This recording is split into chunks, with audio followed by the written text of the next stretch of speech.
بسم الله الرحمن الرحيم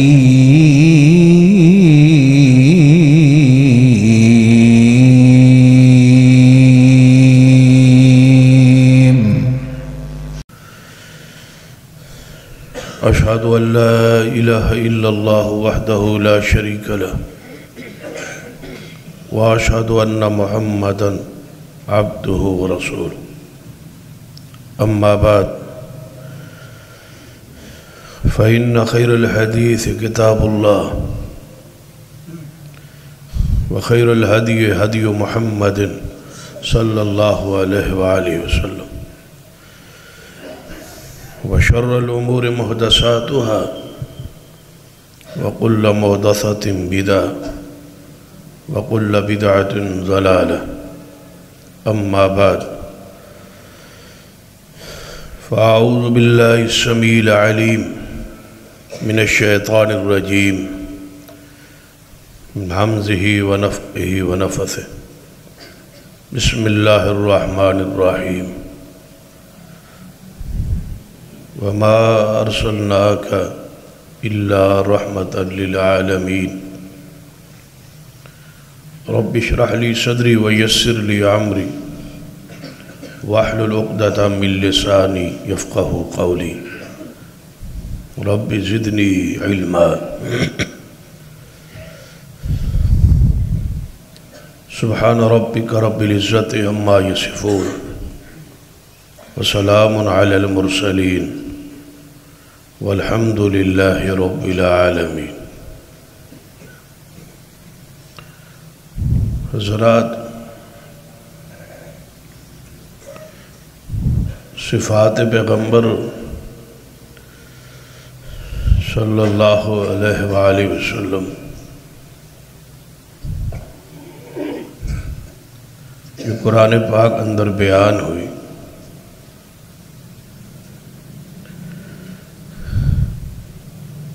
ان صفات جو ایک صفت کہ آپ کو اللہ تعالیٰ نے سارے جہانوں کے لیے رحمت بنایا، اس کی توضیح اور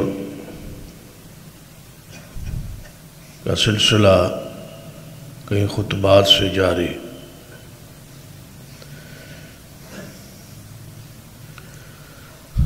گزشتہ خطبہ جمعہ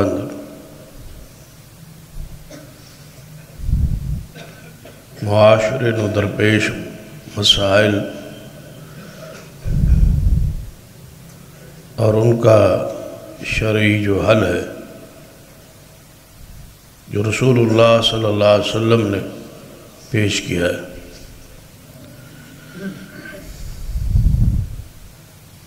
اس پر چند مسائل کا ذکر ہو.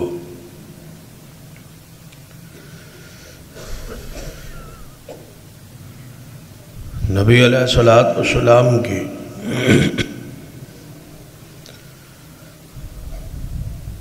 خدمات تو ان کا احاطہ ناممکن ہے.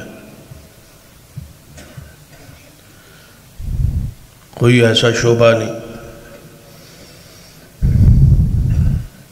جس پر آپ کی سیرت نمونہ ماڈل موجود نہ ہو.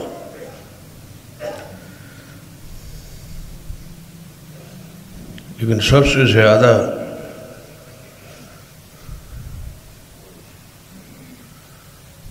آپ کی ساتھ آپ کی رحمت غریبوں کی مرادیں برلانے والے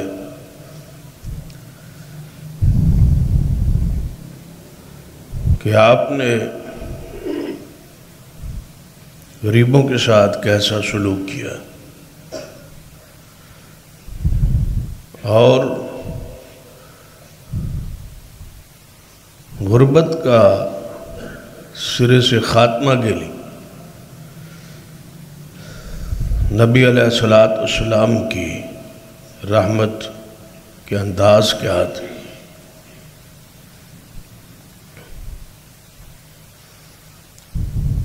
سب سے پہلی بات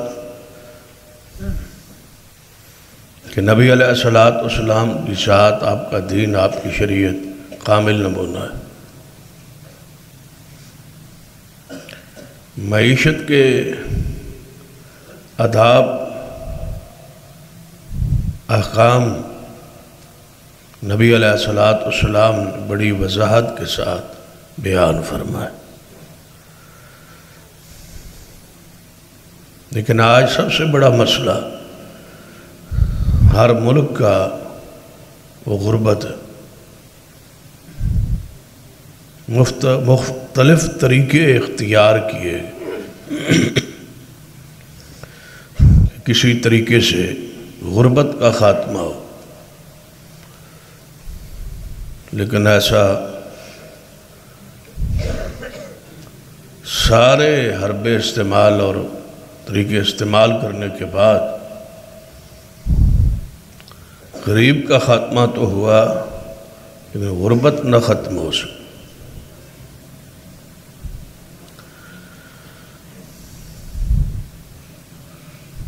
غریب جو ہے وہ پس رہا ہے مہنگائی میں اور اپنے فقر میں اور تنگ دستی میں۔ دنیا کی 98% آبادی جو ہے وہ غربت کا شکار ہے۔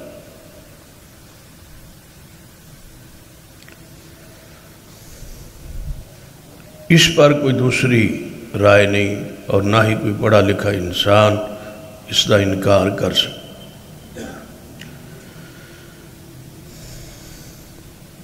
اس کے اسباب، وجوہات کیا ہے؟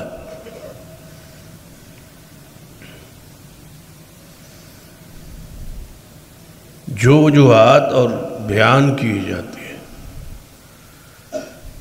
جو اسباب بیان کیے جاتے ہیں، وہ اصل میں ہے نہیں۔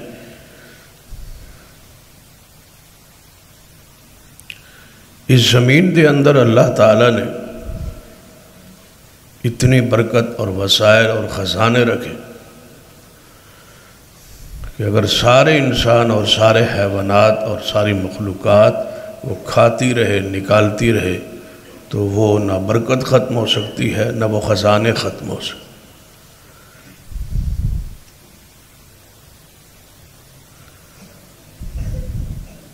سارا نظام جو ہے اس دنیا کا، جو کچھ ہے اس دنیا میں، وہ انسان کی خدمت کے لیے اللہ نے مسخر کر دیے۔ اگر سب کچھ ہمارے لیے مسخر ہے، پھر ہم ہی بھوکے کیوں ہیں؟ جب سب کچھ ہمارے لیے ہی ہے اس دنیا میں جو کچھ ہے، پھر بھوکے بھی ہم ہیں، غریب بھی ہم ہیں، تنگ دست بھی ہم ہیں، فقر بھی ہمارے مقدر ہے۔ سیدنا علی رضی اللہ تعالیٰ عنہ دا قول مبارک ہے، آپ نے فرمایا کہ اللہ تعالیٰ نے اہل ثروت، مالدار لوگاں دے مال وچ غرباء کا حق رکھا ہے۔ مختلف اس کے انداز ہیں، مختلف اس کے طریقے، لیکن اگر پھر بھی فقیر فقیر ہے، غریب غریب ہے، تو یاد رکھنا اہل ثروت نے اپنا حق ادا نہیں کیا، مالدار لوگوں نے اپنا حق ادا نہیں کیا۔ تو وہ یاد رکھے کہ قیامت والے دن اس کا ان سے حساب ہوگا اور اس پر ہی سزا ہوگی۔ دنیا اندر کوئی ایسا ماہر اقتصادیات پیدا نہیں ہوا جو یہ ثابت کر سکے کہ اس وقت دنیا میں جتنی پیداوار ہے وہ آبادی کے لیے تھوڑی ہے۔ پیداوار زیادہ ہے، آبادی تھوڑی، لیکن اس پیداوار کا غرباء تک مختلف راستوں سے جو شریعت نے طے کی ہے پہنچایا نہیں جا رہا، پہنچنے نہیں دیا جا رہا۔ اس کی سب سے پہلی وجہ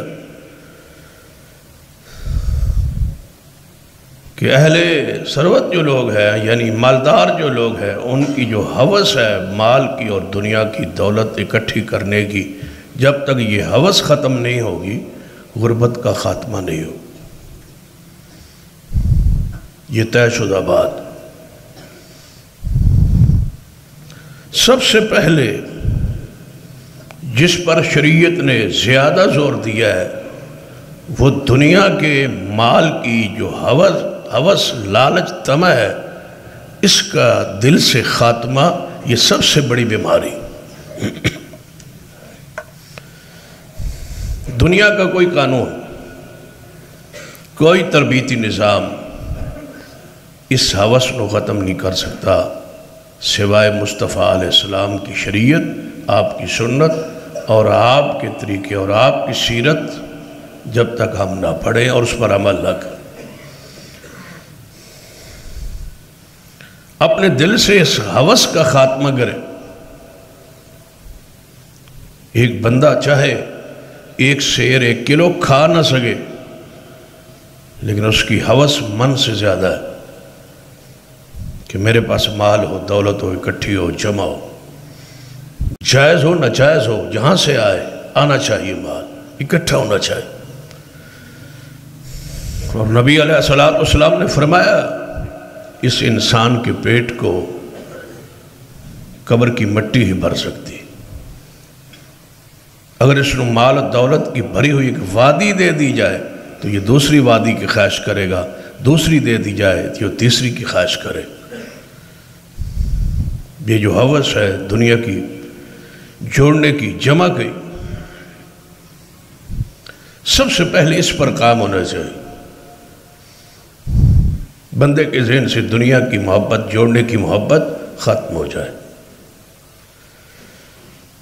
اور صحابہ کرام میں ایسا ہی تھا، وہ پہلی جماعت، اسلامی پہلی جماعت جو تھے تیار اسی منہج پر ہوئی تھی، وہ یزقیہم، یہی تزکیہ تھا۔ گھر کا آدھا اور گھر کا پورا سامان لے کے اصحاب رسول کیوں آ جاتے تھے؟ وہ دنیا کی ہوس محبت ختم ہو گئی تھی، دل سے اٹھا لی گئی تھی۔ اور نبی علیہ السلام نے اس بات کا دوبارہ خطرے کی گھنٹی بجائی تھی اور فرمایا تھا، میرے صحابہ مجھے اس بات کا خطرہ نہیں کہ تم میرے بعد شرک کرو گے، مجھے نہیں خطرہ اس بات کا کہ میرے جانے کے بعد تم بتوں کی پوجا کرو گے، شرک کرو گے، اس کا خطرہ نہیں، خطرہ اس بات کا ہے کہ کہیں دنیا کی ہوس دوبارہ تمہارے دلوں میں نہ آ جائے۔ اور وہ آ گئی۔ کون بندہ ہے جو دوسرے کے پاس مال دیکھنا چاہتا ہے؟ نہیں، ہر بندہ اسی کوشش اور اسی تگودو میں ہے کہ ساری دنیا کا مال، دولت، پیسہ جو کچھ ہے وہ میرے پاس ہو۔ دوسرے کے پاس اس کو حسد آتا ہے، کینہ اور بغض بھرا ہوا ہے۔ سب سے زیادہ ضرورت اس وقت دلوں کی جو بیماریاں ہیں، جو نفاق کی طرف، کفر کی طرف، دنیا کی طرف لے جاتی ہے، ان کا علاج ضروری ہے۔ نبی علیہ السلام نے کیا فرمایا تھا کہ اگر احد پہاڑ میرے لیے سونا بنا کے مجھے دے دیا جائے، کتنا بڑا ہے وہ پہاڑ اور کتنے وہ اس کا وزن، کیا دنیا کے سارے وزن کرنے والے آلات اکٹھے ہو جائیں تو کیا اس کا وزن ہو سکتا ہے؟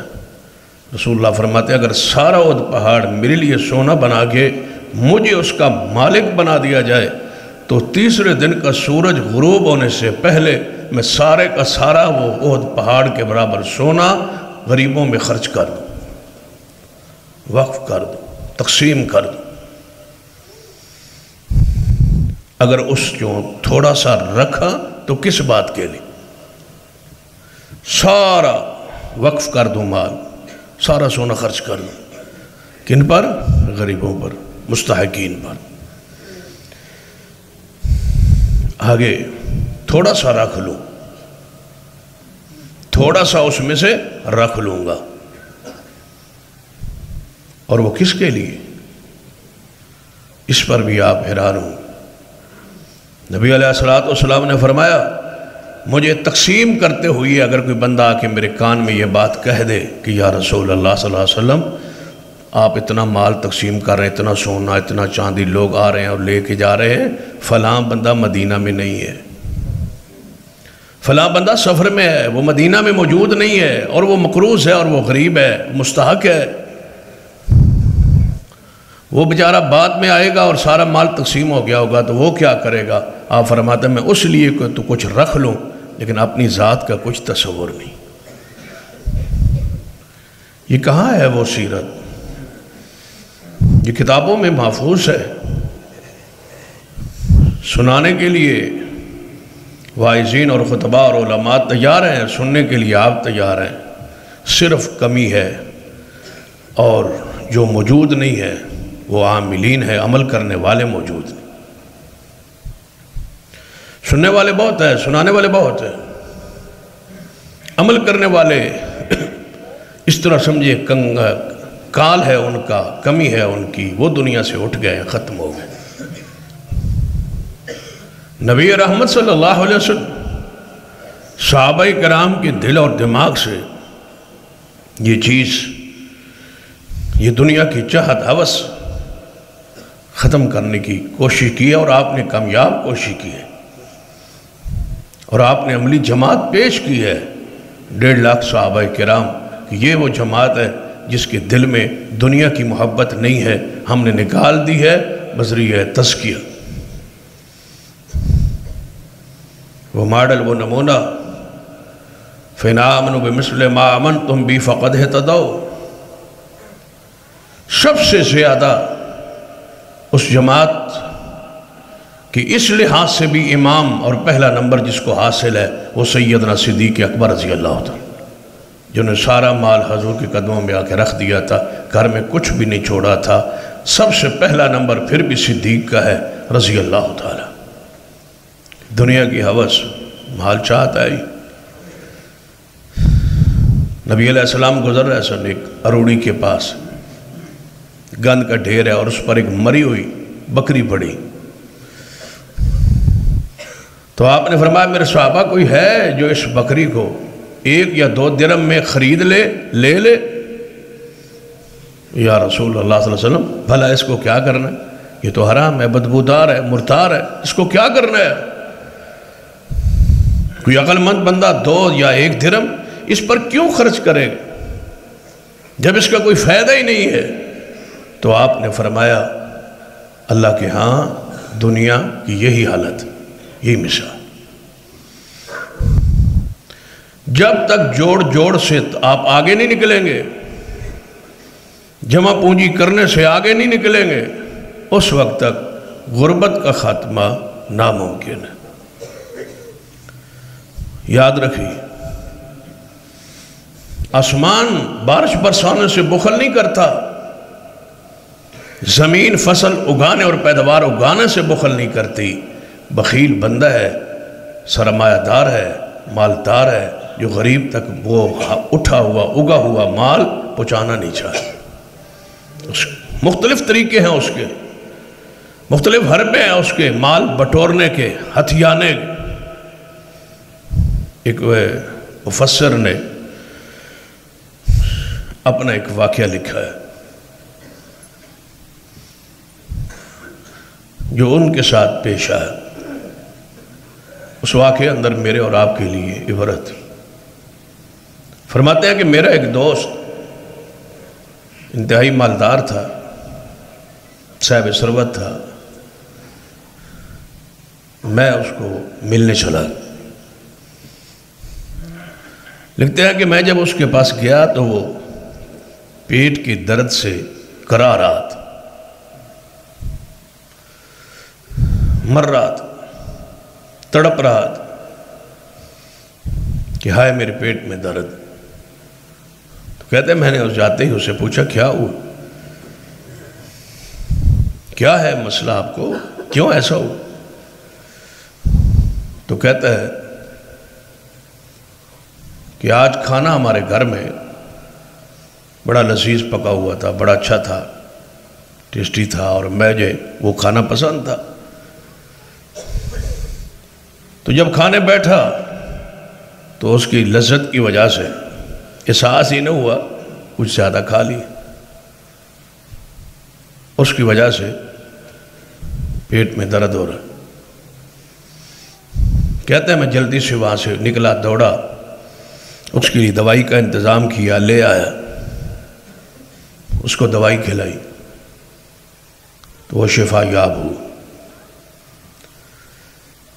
کہتے وہاں سے میں اپنا وقت اس کو دے کے ملا کے واپس پلٹا تو راستے میں ایک میرا دوست رہتا تھا، اگرچہ وہ مالدار نہیں تھا، غریب تھا۔ تو کہنے لگے کہ میں اس کو ملنے کے لیے اس کے دروازے پہ چلا کہ چلو یہاں سے گزر رہا ہوں، اس علاقے میں آیا ہوں، اس گاؤں میں، اس پنڈ میں، دیہات میں، اگر اس کو ملا ہوں تو چلو اس کو بھی جاتے جاتے مل لیتے۔ تو وہ اپنا حقیقی سچا واقعہ یہ لکھ رہے جو ان کے ساتھ پیش آیا۔ فرماتے اتفاق ایسا اللہ کا مرا ایسا، جب میں اندر داخل ہوا تو وہ پیٹ کے درد سے مر رہا ہے۔ میں بڑا حیران ہوا، میں جس دوست کے پاس جاتا ہوں یہی کیفیت ہے۔ میں نے کہا کیا ہوا؟ کہتا ہے کئی دنوں سے میرے گھر میں کھانے کے لیے کچھ نہیں، تو میں بھوک سے، تکلیف سے، یہ میری حالت اور یہ میری کیفیت، مانگتا نہیں، بھیک نہیں مانگتا، لیکن حالت میری یہ ہے۔ اللہ کا شکر ہے کہ آپ آ گئے میرے پاس۔ کہتے ہیں میں وہاں سے باہر نکلا، اس کے لیے کھانے وانے کا کہیں سے انتظام کیا، لے آیا، اس کو کھلایا، اللہ نے اس کو شفا بخشی۔ تو کہتے ہیں میں سوچ میں پڑ گیا کہ دو میرے دوست ہیں، ایک زیادہ کھا کے تڑپ رہا ہے اور ایک بھوک سے تڑپ رہا ہے، کاش یہ اپنا بچا ہوا زائد کھانا اس کو دے دیتا تو یہ حالت، یہ کیفیت نہ ہوتی۔ ایک گلی ہے، ایک محلہ ہے، ایک بستی ہے، دونوں کی حالتیں مختلف ہیں۔ چلو ان میں تو ہو سکتا ہے رابطہ نہ ہو، آپ اپنی گلی میں، اپنے محلے میں، اپنی برادری میں، اپنی قوم میں، اپنی جماعت میں جس انداز سے سوچنا چاہتے ہیں ذرا سوچیں کیا ہمارے گھروں میں ایسا نہیں ہے؟ باہر نہیں جاتے، گھر کے ماحول کی طرف آئے۔ ایک باپ کے دو بیٹے، دونوں بھائی ہیں اور حقیقی، دونوں کے پاس مال و دولت کی ایک کیفیت نہیں ہے، دونوں کی اولاد کی ایک کیفیت نہیں۔ ایک کرائے پر ہے، دوسرا ذاتی مکان میں رہتا ہے، ایک کاروبار پہ ہے، ایک مزدوری کرتا ہے۔ باپ ایک ہے، خون ایک ہے، نسل ایک ہے۔ کیا انسانیت مر نہیں گئی؟ کیا ہمارے اندر کا وہ جو انسان ہے وہ زندہ ہے یا مردہ ہے؟ یہی وہ بھائی ہے جس کے مرنے پہ ہم نے رونا ہے اور تڑپنا ہے اور چلانا ہے اور کہنا ہے ہائے ہائے میرا بھائی مجھ سے جدا ہو گیا۔ جب زندہ تھا تو نے کیا کیا ہے؟ تو کرائے پر رہتا رہا اور تو اپنے مکان پہ رہتا رہا۔ تیرے مکان کا 2 مرلے کا حصہ اسے مفت میں مل سکتا تھا، لیکن بدبخت تو دے نہ سکا۔ آج روتا کس بات پر ہے؟ آج کیوں کہتا ہے میرا بازو ٹوٹ گیا؟ تیرا بازو ہوتا تو بتاؤ کہ ایک بازو درد میں ہو اور دوسرا بازو کیا اس کو پکڑتا نہیں ہے، اس کو سہارا نہیں دیتا، اس میں پٹی نہیں باندھتا، اس کی مدد نہیں کرتا، اس کا ساتھ نہیں دیتا۔ تیرا کہاں ہے بازو؟ تو جھوٹ کیوں بولتا ہے آج مرنے کے بعد کہ یہ میرا بازو تھا، یہ میرا بھائی تھا، یہ میرا رشتہ دار تھا، یہ میرا خون تھا؟ حقائق ہم دیکھتے نہیں، سنتے نہیں، غور ہی نہیں کرتے۔ یاد رکھیے قیامت والے دن حساب مشکل ہے اور یہ دے کے جانا ہے۔ اللہ اپنے حقوق کو تو معافی دے دے گا، بندوں کے حقوق تو معافی نہیں ہے۔ کس لیے کلمہ پڑھا تھا اس نبی کا جسے اللہ نے رحمت للعالمین بنایا تھا؟ اگر وہ رحمت کا پہلو آپ کے اندر داخل اتر نہیں سکتا، دل سیاہ ہے، مردار ہو چکا ہے، بنجر ہو چکا ہے، کلر ہو چکا ہے، اس میں اگر یہ احساس، یہ نرمی، یہ محبت، یہ انس، یہ حضور کی رحمت ہے وہ داخل نہیں ہو سکتی تھی، تو کلمہ پڑھنے کا معنی اور مفہوم مجھے سمجھائیے، اس کا کیا معنی؟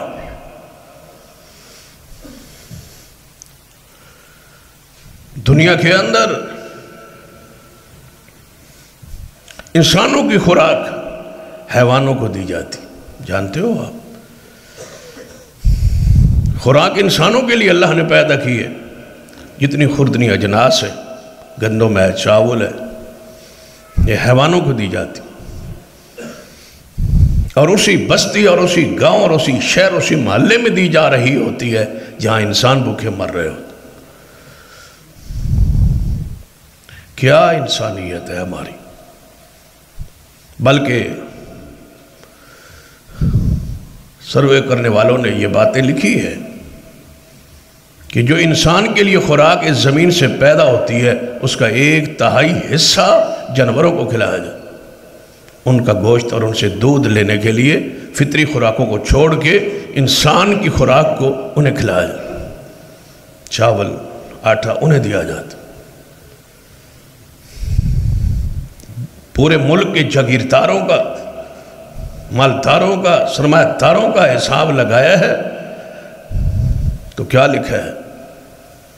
کہتے ہیں کہ ان کے 15 لاکھ ہمارے ملک میں جاگیرداروں کے ذاتی ملازم جو ہیں وہ 15 لاکھ ہیں،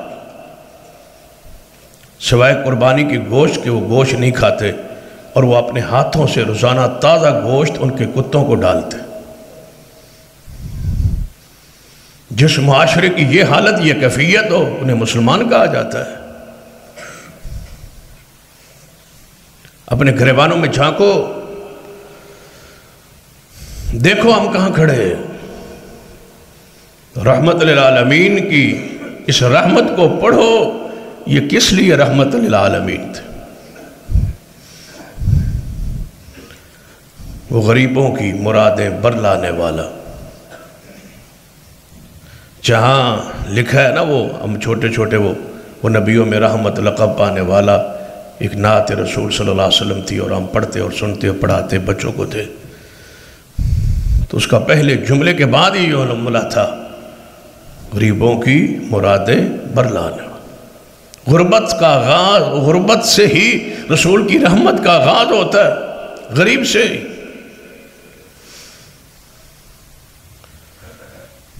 لکھا ہے سروے کرنے والوں کہ دنیا میں جتنی گندم، چاول اور ان خوردنی اجناس کی پیداوار ہوتی ہے، اگر ساری پاکستان کی آبادی پر وہ تقسیم کر دی جائے تو ہر حصے، انسان کے حصے میں 8 من گندم آ سکتی۔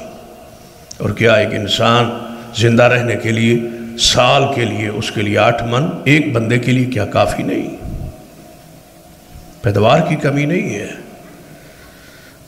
آگے وہ درندے بیٹھے ہیں جو آپ کے وسائل کو لوٹتے ہیں اور کرپشن کرتے ہیں اور کھاتے ہیں اور پیتے ہیں اور عیاشی کرتے ہیں۔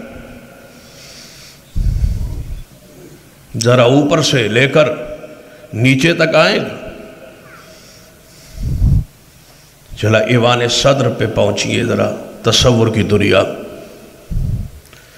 ایوان صدر دیکھیے پاکستان کا، اس کا رقبہ، اس کی بلڈنگ، اس کی آرائش، اس کی زیب و زینت، پھر اس کا مکین، پھر اس کے ملازمین، پھر وہاں کے کھانے، عیاشی، یہ ساری چیزیں دیکھ لیں،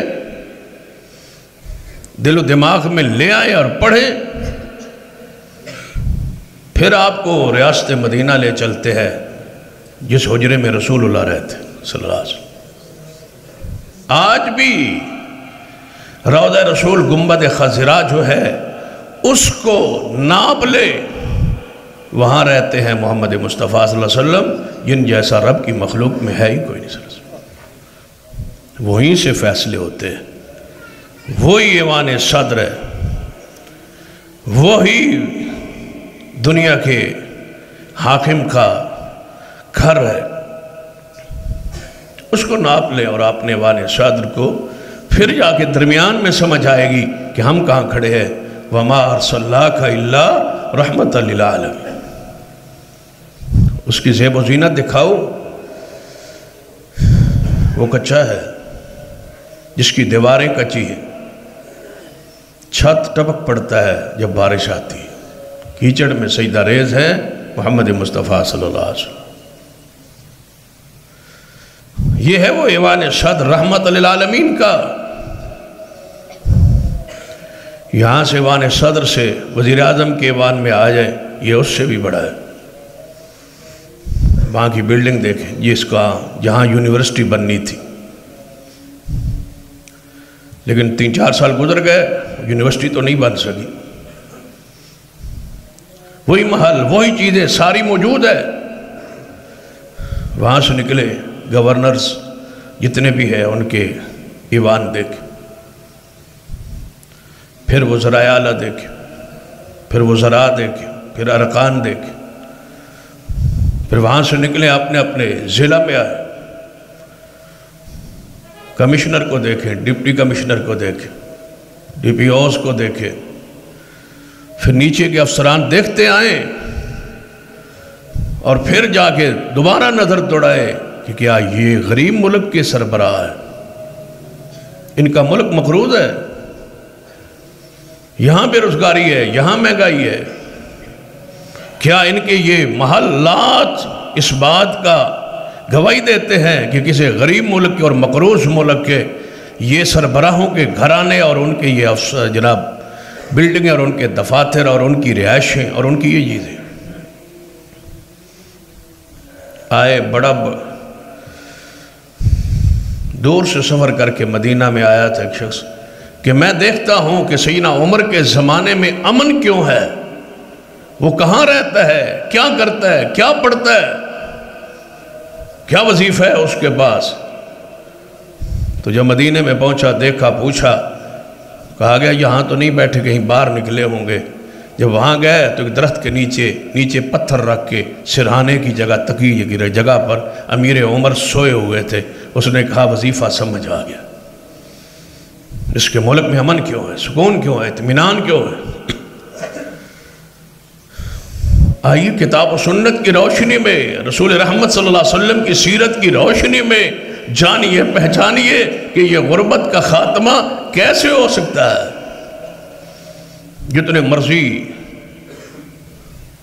جناب پروگرامز جاری کر لو، یہ غریبوں کے لیے ہے، یہ مسکینوں کے لیے ہے، یہ یتیموں کے لیے ہے، یہ جوانوں کے لیے ہے، جو مرضی کر لو، غربت نہیں ختم ہو سکتی جب تک وہ چیز نہ اپناؤ. کیا ہمارے پاس کوئی آزمودہ فارمولہ نہیں ہے؟ کیا ہمارے پاس رسول رحمت کی سیرت نہیں ہے؟ کیا پیغمبر نے انتہائی غربت کی پستی سے صحابہ کو اٹھا کے ایک صف میں کھڑا نہیں کیا؟ جب سیرت سامنے ہے، موجود ہے، تو پھر کہاں نظر دوڑاتے ہیں؟ آؤ سیرت رسول کو، رحمت للعالمین کی مقام کو، شان کو، سیرت کو سمجھو اور اپنے عمل میں لے آؤ.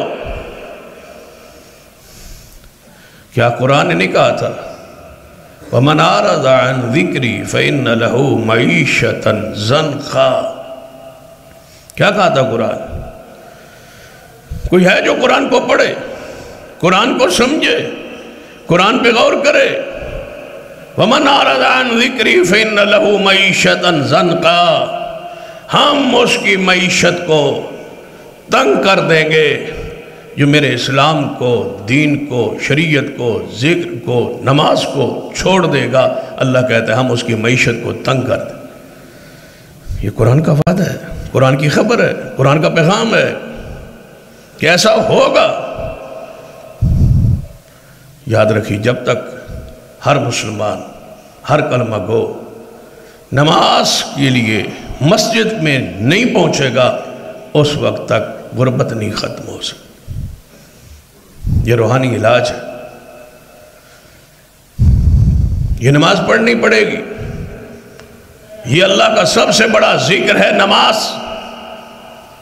اس کو اختیار کرنا پڑے گا. نماز رسول اللہ کی آنکھوں کی ٹھنڈک ہے، اختیار کرنا پڑے گا، نماز پڑھنی پڑے گی۔ معیشت کی تنگی کا بہترین علاج یہ ہے کہ آپ اللہ کے ذکر کو، نماز کو لازم قرار۔ اس کے بعد نبی علیہ السلام کی سیرت رحمت سے محنت اور مزدوری ہے، اس میں اور نہ سمجھے، کیونکہ ہمارے ساتھ مخلوط معاشرے اور ماحول میں ہندو رہے، انہوں نے یہ کام کی تقسیم جو ہے کر دی تھی اور ہمارے ذہنوں میں ڈال دیا تھا یہ ہمارا سٹیٹس، یہ ہمارا مقام نہیں ہے کہ ہم یہ کام کریں۔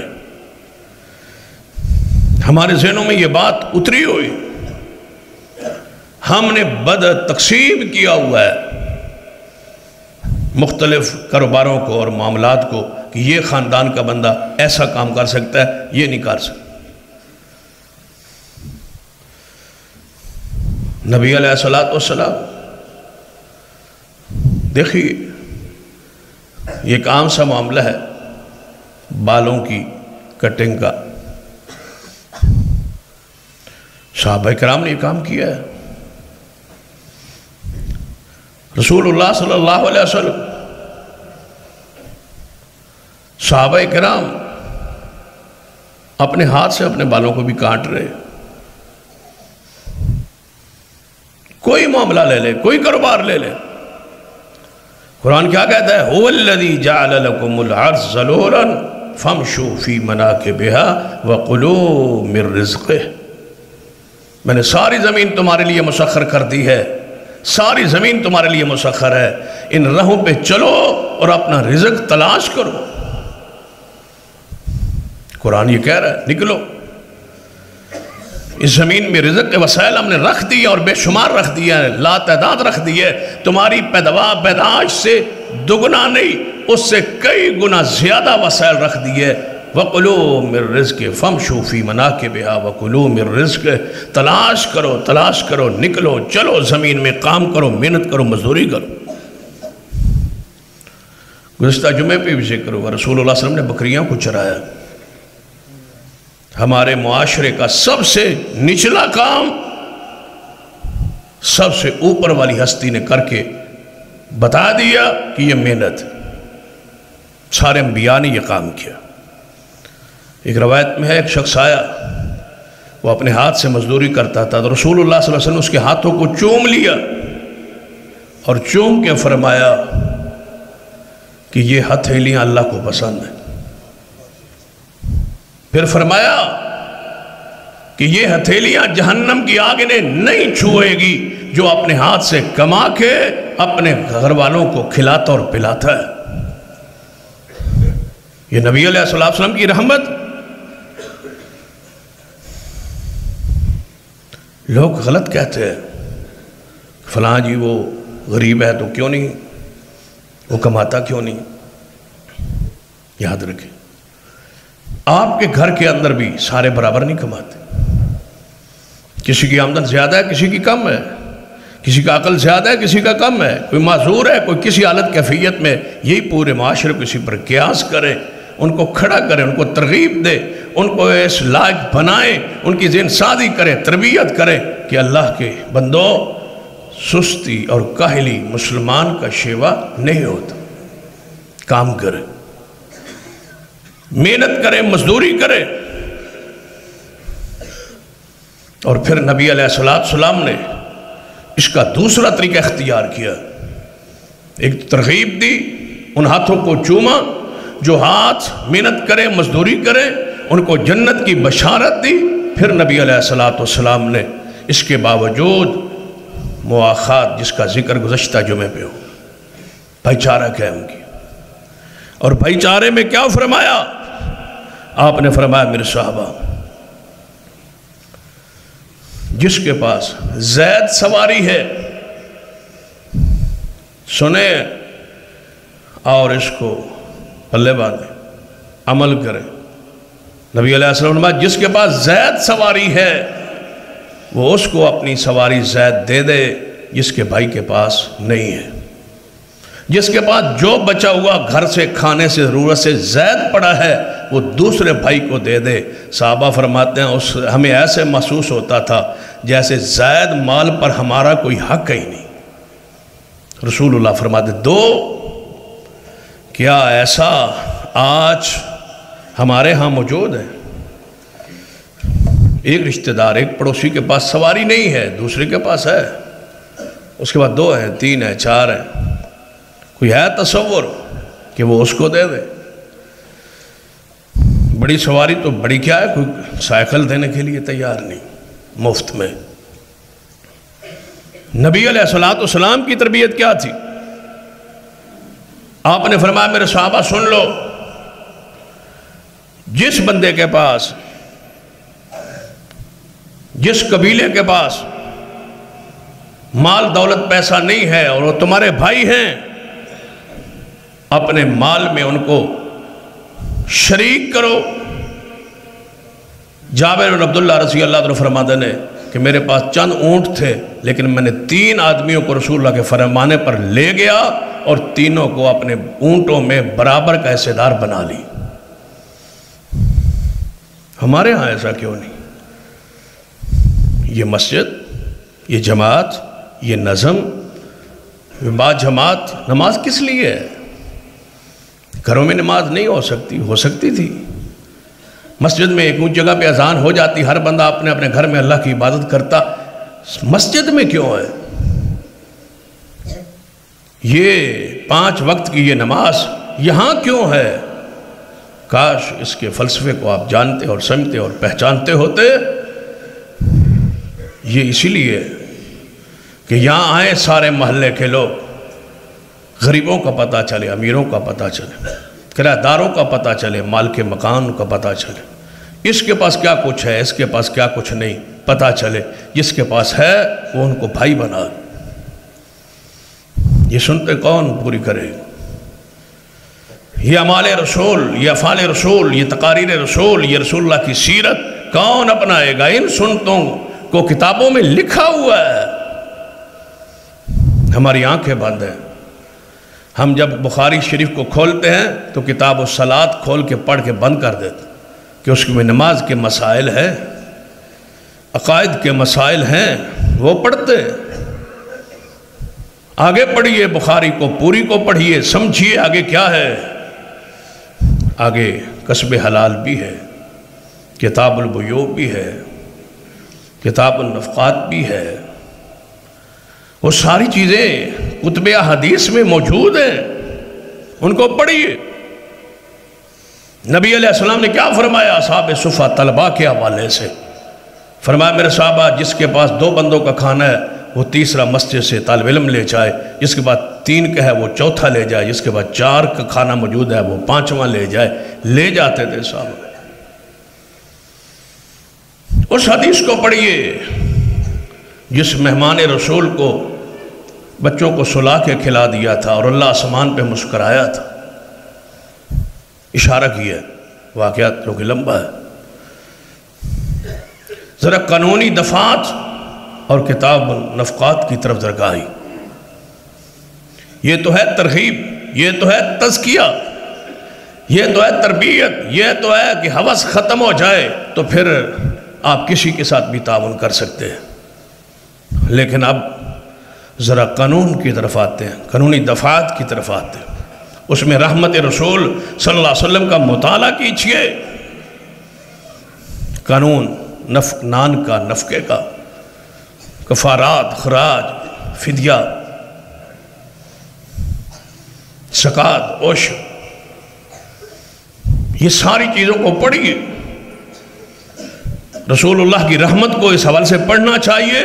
تو سنیے حدیث، حضور نے فرمایا انا ولی من لا ولی لہ، جس بندے کا کوئی وارث نہیں، جس بندے کا کوئی سنبھالنے والا نہیں، اس کو سنبھالنے والا میں محمد مصطفیٰ ہوں صلی اللہ علیہ وسلم۔ جس کا کوئی وارث نہیں، کیا فرمایا تھا؟ فرمایا میرے صحابہ سن لو، میرا صحابی ہو جائے فوت، اس کے وارث، اس کے پیچھے جو ہے اس کے اسبا، اس کے رشتہ دار، ادھے مال جو کچھ اس نے چھوڑا ہے وہ اس کے وارث ہیں۔ اور اگر کسی میرے صحابی نے قرض چھوڑا ہو، چھوٹی اولاد چھوڑی ہو اور ان کو کوئی سنبھالنے والا نہ ہو تو میں محمد اس کا ذمہ داری لیتا ہوں صلی اللہ علیہ وسلم۔ یہ وہ ہے رحمت للعالمین۔ مصر کے ایک بہت بڑے عالم گزرے ہیں ڈاکٹر یوسف القرضاوی رحمہ اللہ، انہوں نے اس پر کچھ لکھا ہے، اس حوالے سے ذرا غور فرمائے۔ کتاب النفقات جو ہے اس کو آج تک سمجھا، پڑھا، پڑھایا، عوام الناس میں نہیں گیا۔ ایک برادری ہے، قوم ہے، رشتہ دار ہے، اس دے وچوں رشتہ داراں چوں کچھ غریب ہے، کچھ مالدار ہے۔ اب جو غریب ہے پوری رشتہ داری پر لازم ہے، فرض ہے، ضروری ہے کہ اس غریب کو وہ کھڑا کرے اور نفقات کی باب کو پڑھے۔ علامہ یوسف القرضاوی رحمہ اللہ نے اپنے استاد کا ایک واقعہ لکھا، اور یہ واقعہ بھی میرے اور آپ کے سننے اور سمجھنے والے، اور واقعہ انہوں نے فرانس کا لکھا۔ فرماتے ہیں کہ میں ایک مہمان ٹھہرا گیا تو وہاں ایک بچی ان کے گھر میں کام کاج کرتی تھی، وہ بار بار آتی، جہاں ہم بیٹھے ہوتے کھانا لاتی، کوئی چیز لاتی۔ مجھے اس بچی کے چہرے سے محسوس ہوتا کہ یہ کسی خاندانی، بڑے خاندان کی یہ خاتون، یہ بچی معلوم ہوتی۔ تو کہتے ہیں میں نے پوچھا یہ بچی کون؟ انہوں نے کہا ہماری نوکرانی۔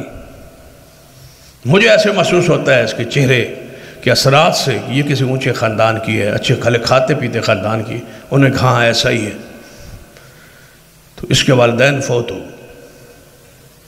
تو یہ غریب ہے بچی بیچاری، تو اس کو ہم نے یہاں کام پہ رکھ لی، یہ کام کر دی۔ فرمایا اس کا کوئی قبیلہ نہیں ہے؟ قبیلہ تو ہے، حقیقی چاچا موجود ہے، لیکن وہ خیال نہیں رکھتا، تو یہ کام کر رہی۔ شیخ لکھتے ہیں کہ میں نے انہوں نے کہا کہ کیا اس کو قانون کا نہیں پتا؟ اس نے کہا کیا قانون؟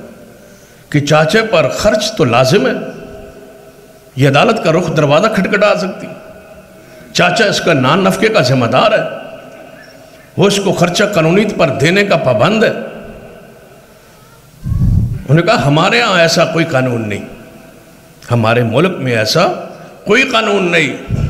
تو فرماتے ہیں مجھے وہاں یاد آیا کہ محبوب تجھ سے پہلے کسی شریعت میں بھی یہ قانون نہیں تھا، قربان جائیں آپ پر جنہوں نے اس پر بھی قانون بنایا ہے۔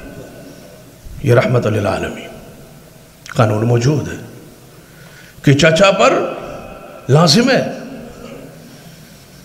برادری پر، رشتہ داروں پر لازم ہے کہ اس کا خون اس کی رشتہ دار، یا اس طرح سمجھے ایک بندہ کتنا ہی مالدار ہو، فوت ہو جائے، وہ وراثت چھوڑ جائے، وارث کون بنے گا؟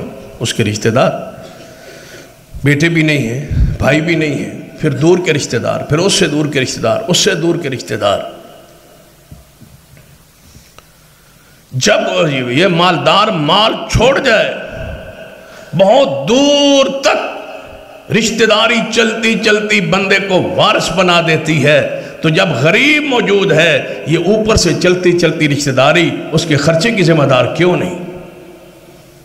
میں ایسے بندے کو جانتا ہوں جو ہمارے سرگودا میں ہی رہتا، کہ اس کو اچانک صبح پتہ چلا کہ آپ کے فلاں خاندان جو تھا وہ مرتا مرتا کچھ بے اولاد تھے، گزرتے گزرتے سارے، کوئی ان کا قریبی رشتہ دار نہیں رہا، کہاں دور کا تعلق رشتہ آپ سے بنتا ہے، اور اس کے آپ 12 مربع زمین کے آپ مالک راتوں رات بن چکے۔ اگر ایک دور کا رشتہ دار جس کا کوئی وارث نہ ہو وہ اس کا وارث شریعت بنا دیتی ہے، تو میں پوچھتا ہوں جب غریب ایک برادری میں موجود ہے تو کیا رشتہ داروں پر لازم نہیں ہے، قانونی طور پر لازم ہے کہ وہ اس کی خرچے کی ذمہ داری اٹھائیں، اس کو اپنے پیروں پہ اٹھانے کی ذمہ داری کو قبول کریں؟ وہ تو چاچا کا واقعہ سنا رہا تھا، کل کی اخبار میں بھی ایسا واقعہ، ہمارے ملک میں بھی ایسا ہوا کل بنے ہوئے وقت میں، کل کی بات کہ حقیقی چچا نے بھتیجیوں کی، غریب یتیم بھتیجیوں کے مال کو سنبھالنے کے لیے، بافوت ہو چکے، پیچھے بھتیجیاں ہیں، بھتیجا نہیں ہے، ان کے مال کو ہتھیانے کے لیے ایک بھتیجی کے ساتھ وہ بدکاری کرتا رہا۔ زمین پھٹ جائے، آسمان شک ہو جائے، اتنے بڑے جرم پر کہاں محرم بیٹی بھتیجی اور کہاں یہ ظلم اور گناہ اور بدکاری اور فحاشی، کس ہوس اور مال اور دولت کے لیے اس کی تصویریں بناتا رہا تاکہ اس کو میں کل یہ چپ رہے، خاموش رہے، نہیں تو آپ کی تصویریں عوام میں بھیج دوں گا، ذلیل کر دوں گا۔ یہ صورتحال ہے۔ آج ضرورت ہے غربت کے خاتمے کے لیے اس سادگی کی جو سادگی محمد مصطفیٰ صلی اللہ علیہ وسلم نے اختیار کی تھی۔ وہ حجرہ پاک ساگوان کی، وہاں کوئی لکڑ نہیں لگی تھی، سنگ مرمر نہیں تھا، ضیافت کے لیے بے تکلفی تکلف والے کھانے نہیں تھے، سادگی تھی۔ اور نبی علیہ السلام نے زراعت کو، دیکھ لیں زراعت کو، غربت کے خاتمے کے لیے آپ نے فرمایا زمینوں کو آباد کرو۔ اور اگلی بات سن لو، اصول ہے، کاش یہ اصول پڑھا ہے کون؟ اگر ایک زمین 3 سال بنجر رہتی ہے، اس کو کوئی آباد نہیں کرتا تو وہ حکومت مجرم ہے۔ وہاں بندوں کو حق ہے کہ اس زمین کو آباد کرے، پھر جس زمین کو جو آباد کرے وہ اس کی ملکیت ہو جاتی۔ بنجر زمین کو رکھنا حرام ہے، جرم ہے۔ جس کو زمین جس کے پاس ہے اس پر لازم ہے، سنت ہے، طریقہ ہے، دین ہے کہ 3 سال کے اندر اندر اس کو آباد کرے، وہاں سے فصل اگائے تاکہ اللہ کی مخلوق اس سے فائدہ اٹھائے۔ بنجر زمینیں کتنی ہزاروں لاکھوں ایکڑ پڑی ہے، جو سمجھتی ہے حکومت ہماری تعویل میں ہے، لیکن وہاں اس کو آباد نہیں کیا جائے۔ وہ کون ہے جس نے فرمایا تھا درخت لگانا بھی عبادت اور صدقے کا ثواب ہے، چاہے انسان اس سے فائدہ اٹھائے چاہے حیوان اس سے فائدہ اٹھائے؟ سیدنا بلال رضی اللہ عنہ، نبی علیہ السلام نے زمین دی تھی بلال کو، جہاد میں مال غنیمت مال فیع میں زمین آئی تھی، رسول اللہ نے بلال کو دی، بلال کی خدمات تھی۔ رسول اللہ صلی اللہ علیہ وسلم وفات پا گئے، سیدنا صدیق اپنا دور خلافت گزار کے وفات پا گئے، سیدنا عمر کا زمانہ خلافت آیا، فرمایا بلال وہ زمین کہاں ہے؟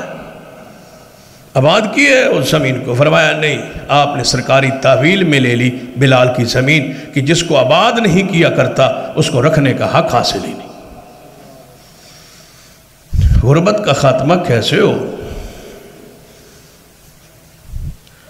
کہ بنجر زمینوں کو آباد کرنا مسلمان پر لازم ہے، ضروری ہے، اسلامی ریاست پر لازم و ضروری ہے۔ نبی علیہ السلام غربت کے خاتمے کے جو فرمولے اور طریقے آپ نے بیان کیے ہیں وہ کتاب البیوع تجارت کے ابواب میں پڑھے اور ان کو اپنائیں تاکہ ہمارے اس معاشرے کی یہ جو غربت ہے، یہ جو فقر ہے، یہ جو فاقے ہیں، یہ جو مہنگائی ہے، یہ ساری چیزیں اسی وجہ سے کہ ہماری زمینوں پر لوگوں نے قبضہ کیا ہو۔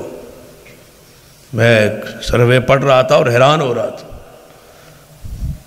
کہ 93% آبادی جو ہے وہ ٹوٹل 37% زمین پر ان کی ہے باقی ساری زمین جو ہے وہ بڑے خاندانوں کے پاس، جو قابض ہیں اس زمین پر، جو جگیریں انہیں تقسیم کی گئی ہے انگریزوں کی وفاداری کے زمرے میں۔ پنجاب میں آپ دیکھ لیں 5% ہیں سارے بڑے خاندان، اس میں کتنے ہیں؟ ملک ہیں، ٹیوانے ہیں، چیمے ہیں، چٹھے ہیں، کھوسے ہیں، 5% ہیں، اور زمینوں پر جو قبضہ ہے وہ اللہ کی پناہ۔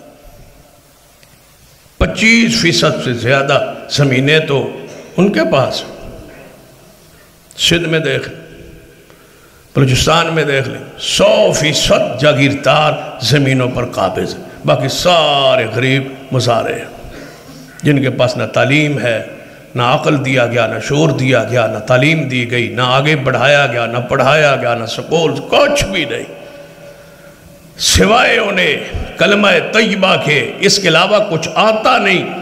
وہ بھی پتہ نہیں، کوئی غلط ہو، کسی کا صحیح ہو، سروے کر کے دیکھا گیا ہے تو اس میں بھی اسی 90% کو کلمہ اسلام نہیں آتا۔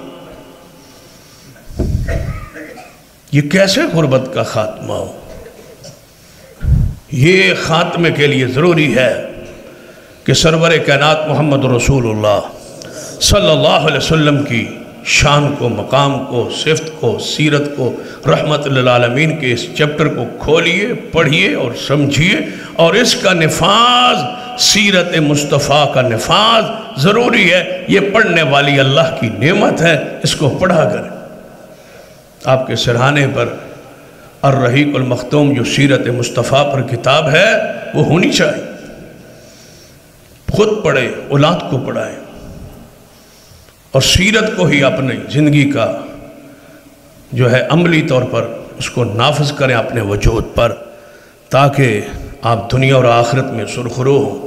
اللہ مجھے اور آپ کو آپ کی رحمتوں سے فائدہ اٹھانے کی توفیق دے۔ اقول قولی ھذا واستغفر اللہ لی ولکم ولسائر المسلمین۔